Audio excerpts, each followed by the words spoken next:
சிவபெருமான் கழுத்தில் உள்ள விஷம் ஒரு பெண்ணாக பிறந்த கதை உங்களுக்கு தெரியுமா? முன்னோர் காலத்தில் தேவர்களும் அசுரர்களும் பார்க்கடலை கடைந்தார்கள். அப்படி பார்க்கடலை கடையும் போது முதலாம் நாள் மூதேவி வந்து பிறக்கிறாள். இரண்டாம் நாள் ஸ்ரீதேவி வந்து பிறக்கிறாள்.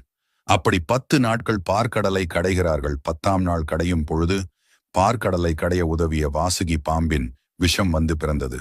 தேவர்கள் அந்த விஷத்தை கொண்டு சிவபெருமானிடம் கொடுத்தார்கள்.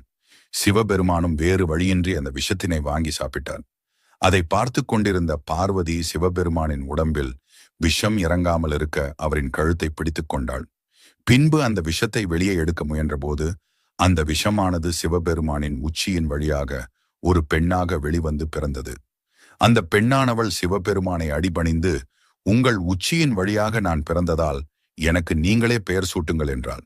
சிவபெருமானும், நீ எனது உச்சியின் வழியாக பிறந்ததால் உன்னை உச்சினிமா காளி